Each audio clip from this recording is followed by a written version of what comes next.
नमस्कार दोस्तों, आज मैं आपको सावन मास के तीसरे सोमवार व्रत की कथा सुनाने जा रही हूँ। प्रेम से बोलिए भोलेनाथ की जय हो, पार्वती माता की जय हो, गणेश भगवान की जय हो। एक समय की बात है, एक गांव में एक परिवार रहता था जिनमें 5 भाई और उनकी एक छोटी बहन रहते थे।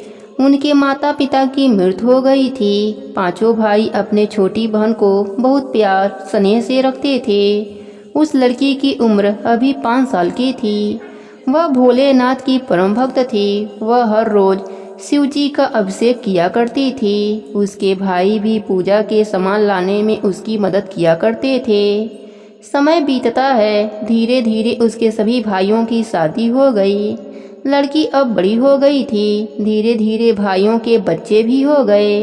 वह लड़की अब विवाह योग्य हो गई। एक दिन की बात है, सभी भाई आपस में बातें करने लगे कि अब हमारे परिवार बढ़ गए हैं और बहन भी विवाह योग्य हो गई है। इतनी कमाई से कुछ नहीं होगा, तो चलो हम सब नौकरी करने शहर में चलते हैं। लड़की के सब भाई शहर चले गए। घर में उसकी भाभियां, बच्चे और वह लड़की रह जाती है। सावन का महीना आ गया। अब वह लड़की सावन सोमवार का व्रत और विधि विधान से भगवान भोलेनाथ का पूजा करने लगी। लेकिन लड़की का पूजा पाठ करना उसके भाभियों को पसंद नहीं आता था। उसकी चारों भाभियां आपस में बातें करती। यह सारे दिन पूजा पाठ में लगी रहती है, कोई काम धंधा नहीं करती। अब इससे कहते हैं, पूजा पाठ छोड़कर घर का काम काज किया करो, नहीं तो खाना नहीं मिलेगा।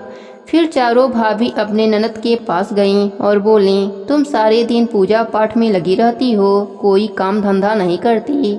अब पूजा पाठ छोड़ो और कुछ काम कर लो, नहीं तो हम तुम्हें खाना नहीं देंगे। लेकिन लड़की ने कहा, मैं भोलेनाथ की पूजा करना नहीं छोड़ूंगी। तो भाभीियों ने उस दिन उसे खाना नहीं दिया। बेचारी पूरे दिन भूखी प्यासी रही और भगवान भोलेनाथ का जप करती रही। उसके छोटी भाभी को यह सब बहुत बुरा लगा, तो वह सभी के सो जाने के बाद रात में अपना खाना लड़की के पास ले गई और कहने लगी, तुम खाना खा लो, मेरे रहते हुए तुम भूखी नहीं रह सकती।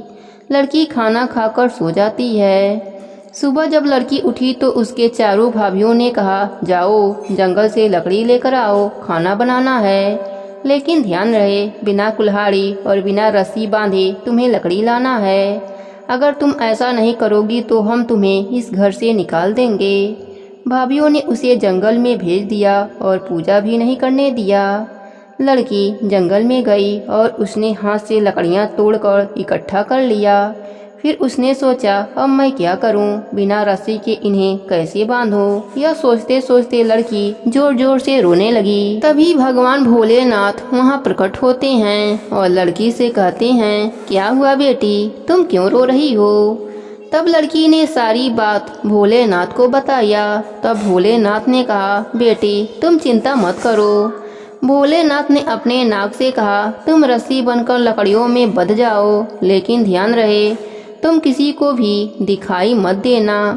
तब नाग देवता रस्सी बनकर इस प्रकार लकड़ियों में बंध गए कि कोई उन्हें देख न सके। फिर लड़की लकड़ी लेकर अपने घर आ गई और लकड़ी एक तरफ रख दिया। नागराज वापस लौट गए। वह लड़की अपने भाभीियों के पास गई और कहने लगी, भाभी मैं लकड़ी ले आई हूँ। भाभीियों ने पूछा, किससे बांध कर लाई हो। तब लड़की ने कहा, किसी से नहीं, ऐसे ही इकट्ठा करके लाई हूँ। भाभी देखने गई तो उन्हें बहुत आश्चर्य हुआ। तब लड़की ने कहा, भाभी अब तो खाना मिलेगा। तब भाभीियों ने कहा, हाँ खा लो खाना। तब लड़की ने कहा, भाभी मैं पहले नहा लेती हूँ, क्योंकि जंगल में बहुत गंदगी थी। लड़की नहाने जाती है। चुपचाप लोटा में पानी भरकर भगवान भोलेनाथ के मंदिर में जाती है और जल चढ़ाती है और हाथ जोड़कर कहती है, हे प्रभु अभी मेरे पास सिर्फ जल के सिवा और कुछ नहीं है। जब मेरे भाई आएंगे तो मैं अच्छी तरह से आपकी पूजा करूंगी। और माथा टेक कर वह अपने घर आ जाती है। फिर खाना खाकर सो जाती है। अगले सुबह फिर भाभियां उसको पूजा नहीं करने देती और लड़की के पास जाकर कहती हैं, जाओ यह धान कूट कर लाओ, आज खीर बनानी है। लेकिन ध्यान रखना कि बिना ओखली के चावल साफ करने हैं और एक भी चावल कम नहीं होने चाहिए। अगर एक भी चावल टूटा या कम हुआ तो तुम्हें खाना नहीं मिलेगा। लड़की धान लेकर बाहर चली गई और बैठकर जोर जोर से रोने लगी। तभी भोलेनाथ फिर से प्रकट होते हैं और बोलते हैं, क्या हुआ बेटी?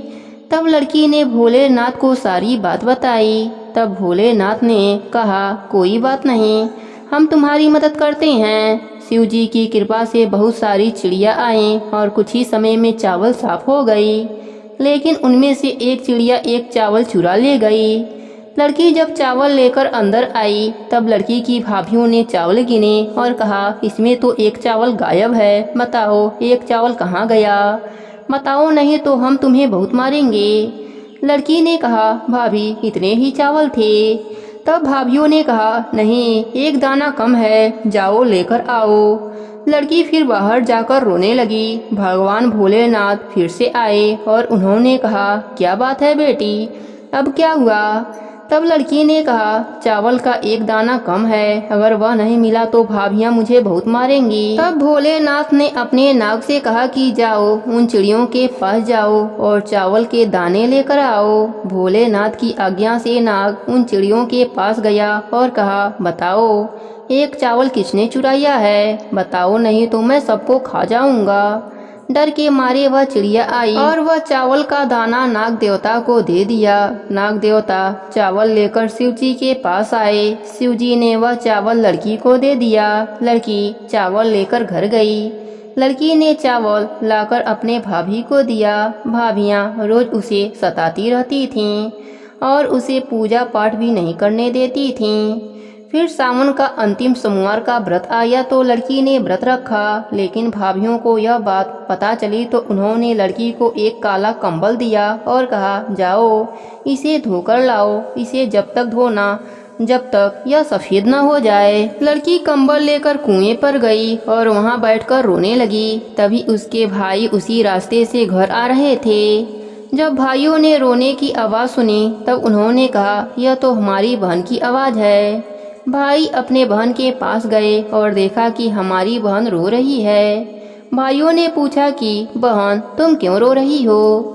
तब बहन ने सारी बात अपने भाइयों को बताई। उसने कहा, भैया जब से आप लोग शहर गए हैं तब से भाभियाँ मुझे बहुत परेशान करती हैं, खाना भी कभी काल देती हैं। जैसे तैसे मैं दिन काट रही हूँ और आज यह कंबल दिया है और कहा है कि जब तक धोना तब तक कि यह सफ़ेद न हो जाए। भाइयों को अपने बहन की ऐसी हालत देखकर बहुत दुख हुआ। सभी भाई अपने बहन को बाहर खड़ा करके घर में गए और अपने बहन को बुलाने लगे। तब चारों भाभियों ने कहा, आपकी बहन मंदिर गई है, वह सारा दिन पूजा पाठ करती रहती है, कोई काम धंधा नहीं करती। यह सुनकर भाइयों को बहुत गुस्सा आया। फिर भाई अपने बहन को बुलाते हैं।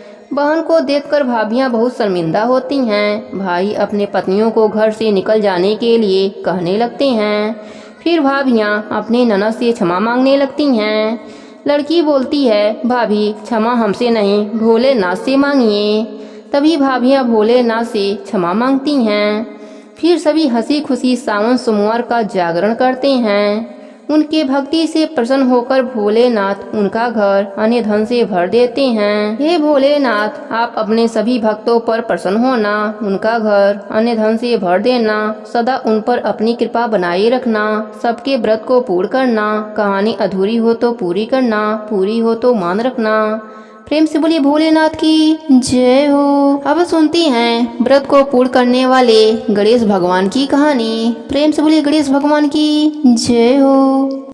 बहुत पुरानी बात है। एक गांव में एक सास बहू रहा करती थी। सास अपने बहू को खाना नहीं देती थी और बहू रोज नदी पर पानी लेने जाती थी।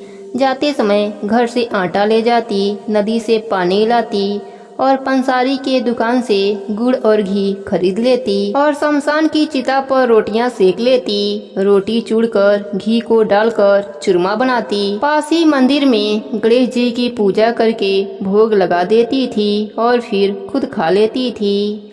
ऐसा करते करते काफी दिन हो गए। गणेश भगवान को यह सब देखकर बड़ा ही आश्चर्य हुआ और उन्होंने अपने नाक पर उंगली चढ़ा ली। बहू तो घर आ गई। दूसरे दिन मंदिर के पट खुले तो लोगों ने देखा कि गणेश भगवान अपने नाक पर अंगुली रखी है। सब आश्चर्य करने लगे। बहुत लोग मंदिर में जमा हो गए। मंदिर के पुजारी कहने लगे, जो कोई भी गणेश जी के नाक से अंगुली हटा देगा उसे इनाम दिया जाएगा। सभी ने अपनी अपनी कोशिश करी पर कोई फायदा नहीं हुआ। तब बहू ने अपने सास से कहा, जी माँ जी, मैं भी मंदिर में जाकर कोशिश कर लूँ। तब सास ने कहा, इतने बड़े बड़े लोग नहीं कर पा रहे हैं तो तुम क्या करोगी। पर बहू ने कहा, मुझे एक बार जाने दीजिए। सास ने इजाजत दे दिया। सारे गांव वाले एकत्रित थे। बहू आई और मंदिर में जाकर पट बंद कर लिया और गणेश जी से बोली, मैं अपने घर से आटा लाती हूँ, नदी से पानी लाती हूँ और पंसारी के दुकान से गुड़ और घी लाती हूँ, चिता पर रोटी सेकती हूँ। इसमें आपको क्या आपत्ति हुई? आपने अपने नाक पर अंगुली क्यों रख ली? आपको अपने नाक से अंगुली हटानी पड़ेगी। अब गणेश जी ने सोचा, इसने मेरा सच्चे मन से भोग लगाया, इसकी बात तो माननी ही पड़ेगी। और फिर गणेश भगवान ने अपने नाक से अंगुली हटा ली। अब बहू ने मंदिर के दरवाजे खोले। लोगों ने देखा गणेश जी ने अपने नाक से अंगुली हटा ली है। गांव वाले कहने लगे कि बहू, तुम क्या जादू टोना करती हो? कैसे गणेश जी ने अपने नाक से अंगुली हटा ली? तब बहू ने कहा कि मेरी सास मुझे भोजन नहीं देती है, तब मैं घर से आटा लाती हूँ, नदी से पानी लाती हूँ और पंसारी के दुकान से घी और गुड़ लाकर चिता पर रोटी सेकती हूँ, फिर उसको चूरमा बना देती हूँ। पहले गणेश जी को भोग लगाती हूँ, फिर खुद खा लेती हूँ। इसलिए गणेश भगवान को आश्चर्य हुआ था और उन्होंने अपने नाक पर अंगुली रख ली थी। अब मैं अंगुली हटवा दी हूँ। सास बहू की भक्ति देखकर बहू से क्षमा मांगने लगी। बहू पर गणेश भगवान की कृपा हुई। उसके घर में अन्न धन का भंडार भर गया। अब सास बहू मिलकर गणेश भगवान का नित्य नियम निभाने लगे। गणेश भगवान की कृपा से उनके घर में अन्न धन का भंडार भर गया। नाती पोते हो गए। सभी लोग सुखी जीवन जीने लगे। हे गणेश जी महाराज, जैसी कृपा आपने बहू पर करी वैसे ही अपने सभी भक्तों पर अपनी कृपा बनाए रखना। कहानी अधूरी हो तो पूरी करना, पूरी हो तो मान रखना, सबके व्रत को पूर्ण करना।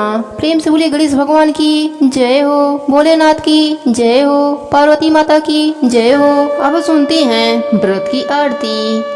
कर्पूरी गौरम करुणावतारम संसारी सारम भुजगेन्द्रहारम सदा वसंतम हृदय अरविंदे भवम भवानी सहितम नमामि। तमेव माता च पिता तमेव, तमेव बन्धुश्च सखा तमेव, तमेव विद्या द्रविणं तमेव, तमेव सर्वं मम देव देव। जय शिव ओंकारा, भज शिव ओंकारा, ब्रह्मा विष्णु सदा शिव अर्धाग्निधारा।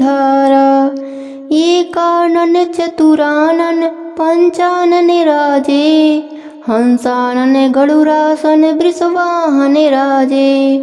दो भुज चार चतुर्भुजे, 10 भुज अति सोहे, त्रिगुण रूप निरखते त्रिभुवन जग मोहे। अच्छे माला बने माला मुंडे माला धारी, त्रिपुरारी कंसारी करी माला धारी। श्वेतांबर पीतांबर बाघांबर अंगे, सनकादिक गरुड़ादिक भूतादिक संगे। कर के मध्य कमंडलु चक्र त्रिशूल धारी, सुखहारी दुखहारी जग पालनकारी। ब्रह्मा विष्णु सदा शिव जानत अविवेका, प्रणवाक्षर में शोभित या तीनों एका। त्रिगुण स्वामी जी की आरती जो कोई नर गावे, कहत शिवानंद स्वामी सुख संपत्ति पावे। जय शिव ओंकारा, भज शिव ओंकारा, ब्रह्मा विष्णु सदा शिव अर्धाग्निधारा। प्रेम से बोले भोलेनाथ की जय हो, पार्वती माता की जय हो।